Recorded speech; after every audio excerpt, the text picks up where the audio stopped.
കൈക്കൂലി വാങ്ങുന്ന സർക്കാർ ജീവനക്കാർക്ക് പൂട്ടിടാൻ തദ്ദേശ വകുപ്പ് ഒരുങ്ങുകയാണ്.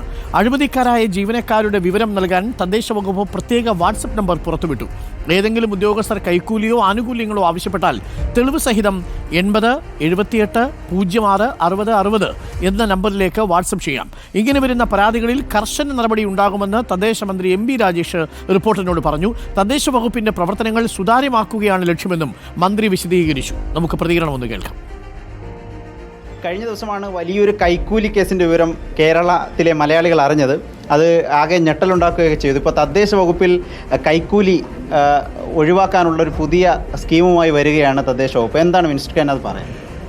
തദ്ദേശ സ്ഥാപനങ്ങൾ കേരളത്തിലെ ജനജീവിതവുമായിട്ട് ഏറ്റവും അടുത്ത ബന്ധം പുലർത്തുന്ന സ്ഥാപനങ്ങളാണ്.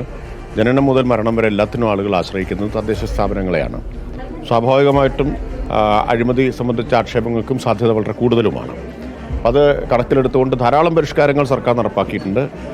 അഴിമതി തടയുന്നതിനും ഒപ്പം കാര്യക്ഷമമായും സമയബന്ധിതമായിട്ടും സേവനം ഉറപ്പാക്കുന്നതിനും. ഇപ്പോൾ കെ സ്മാർട്ട് അത്തരത്തിലുള്ള ഒന്നാണ്. കയ്യിലൊരു സ്മാർട്ട് ഫോൺ ഉണ്ടെങ്കിൽ ലോകത്തെവിടെയിരുന്നും കേരളത്തിലെ ഏത് തദ്ദേശ സ്ഥാപനത്തിലെയും സേവനം ലഭ്യമാവും. ഏത് ഉദ്യോഗസ്ഥനെന്ന് പോലും അറിയണ്ട.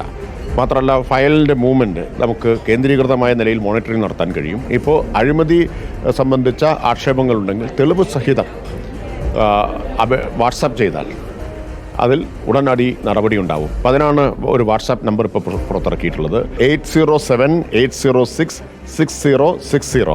ഈ വാട്സാപ്പ് നമ്പറിലേക്ക് കേരളത്തിലെ ഏതെങ്കിലും ഒരു പഞ്ചായത്തിലോ മുനിസിപ്പാലിറ്റിയിലോ കോർപ്പറേഷനിലോ ആരെങ്കിലും നിങ്ങളോട് ഒരു സേവനത്തിന് പണം ചോദിക്കുകയോ സേവനം അന്യായമായി വൈകിപ്പിക്കുകയോ ഒക്കെ ചെയ്യുന്ന പരാതി ഉണ്ടെങ്കിൽ ഇതിലേക്ക് അയക്കാം. അത്ര സുതാര്യമായി വകുപ്പ് പോവുകയാണ്. തീർച്ചയായിട്ടും.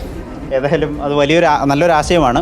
കാരണം ഏതെങ്കിലും രൂപത്തിൽ തദ്ദേശ വകുപ്പുമായി ബന്ധപ്പെട്ട് എന്തെങ്കിലും തരത്തിലുള്ള കൈക്കൂലി കേസുകൾ ഉണ്ടെങ്കിൽ അതിൻ്റെ തെളിവ് സഹിതം ഈ നമ്പറിലേക്ക് അയച്ചു കൊടുത്താൽ മതി. കൃത്യമായ നടപടി രഹസ്യ സ്വഭാവത്തോടു കൂടി ഉണ്ടാകും എന്നാണ് മന്ത്രി മലയാളികൾക്ക് ഉറപ്പ് നൽകുന്നത്. വീഡിയോ ജേർണലിസ്റ്റ് വിഷ്ണുവിനൊപ്പം reporter Adil Palode, in reporter, Thiruvananthapuram. അതെന്തായാലും നല്ല കാര്യമാണ്. കാര്യങ്ങളിൽ മാറ്റം ഉണ്ടാവട്ടെ. അടിത്തട്ടിൽ നിന്ന് തന്നെ മാറ്റം നമ്മൾ പ്രതീക്ഷിക്കുന്നു.